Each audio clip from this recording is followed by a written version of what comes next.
ಯತ್ನಾಳ್ ಅವರಿಂದ ಅಡ್ಡಾಡ್ಲಿಕ್ಕೆ ತೊಂದರೆ ಆಯ್ತಾ ಅಂತ ಬರೇ ಯತ್ನಾಳ್ ಅವ್ರ ಮನೆಗೆ ಹೋಗಿ ಕೊಡ್ತಾರೆ, ಅವ್ರ ಬಗ್ಗೆ ಸೇವೆ ಮಾಡ್ತಾರೆ ಅಂತೇಳಿ ಕಾಶಪ್ಪ ಅವ್ರಿಗೆ.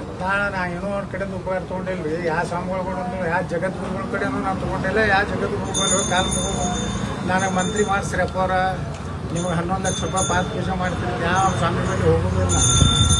ಭಾಳ ಸ್ವಾಮಿಗಳು ಕಾಲು ಮುಗಿದು ಭಾಳ ಕಡಿಮೆ ನಾ ಭಾಳ ಅಂದ್ರೆ ಭಾಳ ನನಗೆ ಯೋಗ್ಯ ಅನ್ನಿಸಿದ್ರೆ ಸಿದ್ದೇಶ್ವರಪ್ಪ ಅವರು ಕೆಲವೊಂದು ಮಂದಿ ಅದಾರ, ಅವ್ರ ಹತ್ತೆ ಕಾಲು ಮುಗಿದ್ದೇವೆ. ಯಾಕೆ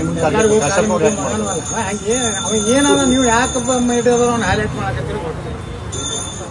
ಒಬ್ಬೊಬ್ರು ಅಯೋಗ್ಯರನ್ನ ಇಟ್ಟು ಹಿರು ಮಾಡ್ಲಿಕ್ಕೆ ಹೋಗ್ತಿರಲ್ಲ, ನಿಮ್ಮ ಟಿ ಆರ್ ಪಿ ಸಲುವಾಗಿ ಅಂತ ಲೋಪರ್ಗಳನ್ನೆಲ್ಲ ನೀವು ಮಾಡಬಾರ್ದು. ಅವನ ಸಂಸ್ಕೃತಿ ಹೆಂಗೈತೆ ನೋಡಿಬಿಡ್ರಲ್ಲ.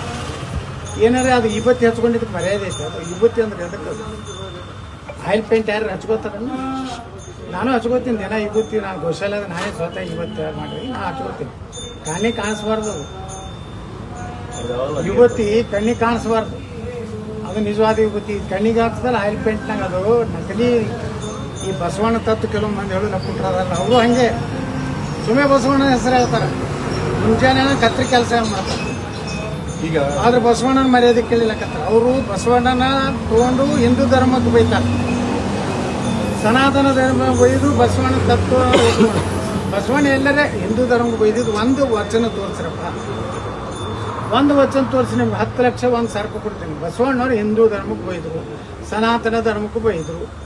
ಮೂಢನಂಬಿಕೆಗಳೇನದೋ ಅದ್ರ ಬಗ್ಗೆ ಅವ್ರು ಹೇಳ್ಯಾರ. ಹಿಂಗಿರ್ಬೇಡಪ್ಪ, ಹಿಂಗೆ ನೀವು ಬ್ರಾಹ್ಮಣರಿಗೆ ಬೈತಾರೆ ಬಸವಣ್ಣನ. ಸ್ವತಃ ಬಸವಣ್ಣ ಬ್ರಾಹ್ಮಣರು ಅದಲ್ಲ. ಬ್ರಾಹ್ಮಣರು ಮಾಡಿ ಕುಲಕರ್ಣಿ ಮನೆಗೆ ಹೊಟ್ಟಾರಲ್ಲ ಬಸವಣ್ಣ. ಹೌದಲ್ಲ? ಕುಲಕರ್ಣಿ ನೀವೇ ಅವ್ರ ಜನ್ಮದಾತ್ರಿ. ಅದು ಬ್ರಾಹ್ಮಣರಿಗೆ ಬೈತಾರೆ. ಬ್ರಾಹ್ಮಣ ಸಮುದಾಯ ಬಂದಂಥ ಬಸವಣ್ಣ ಒಂದು ಒಳ್ಳೆಯ ಧರ್ಮ ಕೊಡಬೇಕು, ಒಂದು ಸರಳ ಧರ್ಮ ಕೊಡ್ಬೇಕಂತೇಳಿ ಅಲ್ಲಿ ಇರುವಂಥ ಸನಾತನ ಧರ್ಮದಲ್ಲಿರುವಂಥ ಕೆಲವೊಂದು ಬದಲಾವಣೆ ಮಾಡೋದನ್ನ ಹೊರತು ಬಸವಣ್ಣನ ನಾವು ಸಮಾಜ ಸುಧಾರಕರು ಕರಿತೀವಿ.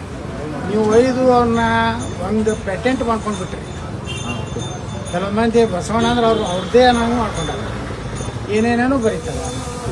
ಲಗ್ನದ ಅಕ್ಕಿ ಕಾಳು ಹಾಕ್ಬಾರ್ದು, ಬಸವಣ್ಣ ಹೇಳ ನೆಲ್ಲಿ ಅಕ್ಕಿ ಕಾಳು ಹಾಕ್ಬಾರ್ದು, ಇವರೇ ಬಸ್ತಾರೆ.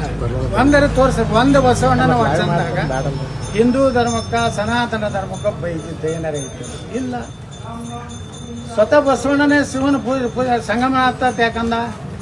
ಈಶ್ವರನ್ನೆಲ್ಲ ಸಂಗಮನಾಥ ಅಂದ್ರವ ನಾಸ್ತಿಕ ಅಲ್ಲ ಬಸವಣ್ಣ, ಆಸ್ತಿಕ. ಈ ಕಳ್ಳನ ಮಕ್ಕಳ ನಾಸ್ತಿಕರು ಅವನ್ನ ಕಮ್ಯುನಿಸ್ಟ್ ಲೀಡರ್ ಮಾಡ್ಕೊಂಡು ಬಿಟ್ಟಾರ ಬಸವಣ್ಣನ. ಭಾರತೀಯ ಕಮ್ಯುನಿಸ್ಟ್ ಲೀಡರ್ ಯಾರಪ್ಪ ಅಂದ್ರೆ ಬಸವಣ್ಣ. ಯಾಕಂದ್ರೆ ಸುಮ್ಮ ಭಗತ್ ಸಿಂಗ ಅವ ಕಮ್ಯುನಿಸ್ಟ. ಇವರು ಇಂಥದ್ದು ಮಾಡಿ ದೇಶನಾಗ ಸನಾತನ ಧರ್ಮಕ್ಕೆ ಬೆಳೆಯುವಂಥ ಒಂದು ಗ್ಯಾಂಗ್ ಏನಿದೆಯಲ್ಲ, ಕ್ಯಾಮಿ ಇಟ್ಕೊಂಡು ಈ ದಂಧ ಮಾಡ್ತಾರೆ. ಕೆಲವೊಂದು ಕ್ಯಾಮಿ ಹಾಕೊಂಡವ್ರು ಇದೇ ದಂಧ ಮಾಡ್ತಾರೆ. ಬಸವಣ್ಣನ ಹೆಸರು ಹೇಳ್ಕೊಂಡು ಅವ್ರದೊಂದು ಉದ್ಯೋಗ. ಅದಕ್ಕೆ ನಾ ಹೇಳ್ತೀನಿ, ಕೂಡಲ ಸಂಗಮ ಸ್ವಾಮಿಗಳು ಸಮುದಾಯ ನೋಡ್ರಿ. ಇವತ್ತು 2D ಮಾಡಿಸಿದ್ವಿ ನಾವು, ಇಷ್ಟೆಲ್ಲ ಹೋರಾಟ ಮಾಡಿ. ನಾವು ಬಿಜೆಪಿ ಸರ್ಕಾರ ಇದ್ದಾಗ 2D ಒಳಗೆ ಯಾರ್ಯಾರು ಅದಾರ? ಇಡೀ ಲಿಂಗಾಯತರು ಎಲ್ಲರೂ ಅದಾರ, ಜೈನರು ಅದಾರ, ಕ್ರಿಶ್ಚಿಯನ್ರು ಅದಾರ, ವೈಷ್ಣವರು ಅದಾರ. ಇಷ್ಟು ಸಮುದಾಯ ಕೂಡಿ 2D 7% ಕೊಟ್ಟಾರಿ. ಈ ಎಲ್ಲ ಬರೀ ಲಿಂಗಾಯತರಿಗೆ ಬಂದ ಸಾರಿ ಕೊಟ್ಟಿಲ್ಲ. ಅದು ಯಾರು ಹೋರಾಟದ ಫಲ? ಕೂಡಲ ಸಂಗಮ ಸ್ವಾಮಿಗಳು ಹೋರಾಟ. ಲಿಂಗಾಯತರೊಳಗೆ ಎಷ್ಟೋ ಸಣ್ಣ ಕಮ್ಯುನಿಟಿ ಅದ, ಅವ್ರಿಗೆ ಮೀಸಲಾತಿರ್ಲಿಲ್ಲ, ಜೈನ ಸಮಾಜಕ್ಕೆ ಇರಲಿಲ್ಲ. ಈ 2D ಒಳಗೆ ನಾವು ಹಾಕಿವಿ. ಈಗ ಅಲ್ಪಸಂಖ್ಯಾತರು ಅಂದ್ಕೊಳ್ಳೇನೆ ಬರೀ ಮುಸ್ಲಿಮರು ಅಷ್ಟೇ ಅಲ್ಲ, ಅಲ್ಲಿ ಜೈನರು ಅದಾರ, ಕ್ರಿಶ್ಚಿಯನ್ರು ಅದಾರ, ಅಲ್ಲಿ ಪಾರ್ಸಿಗಳು ಅದಾರ, ಬೌದ್ಧರು ಅದಾರ. ಮೈನಾರಿಟಿ ಅಂದ್ಕೊಂಡೇ ಅವ್ರ ಮುಸ್ಲಿಮ್ ಅಷ್ಟೇ ಅಲ್ಲ, ಬರೀ ಅವ್ರಿಗೆ ಅಷ್ಟೇ ಅಂದ್ಕೊ. ಅದಕ್ಕೆ ನಾವು ವಿಧಾನಸಭೆಗಳು ಜಗಳ ಆಗಿತ್ತು. ನಮ್ಗೆ ಜಮೀರ್ ಅಹಮದ್ ಖಾನ್ ಒಂದು ಸರ್ಕ್ಯುಲರ್ ತೆಗೆದುಕೊಂಡ್ರು.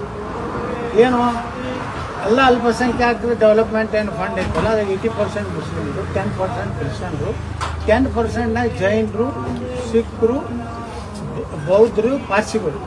ಅದನ್ನೇ ನಾನು ಈ ಹೆಂಗೆ ತೆಗಿಲಾಕ್ ಬರ್ತೇನೆ. ನೀ ಯಾರು ಮೊದಲ ಅಲ್ಪಸಂಖ್ಯಾತರೊಳಗೆ ಅರ್ಜಿ ಕೊಡ್ತಾರ ಅವರಿಗೆ ಕೊಡ್ಬೇಕು. ನೀವು 90% 80% ಮೈಂಡ್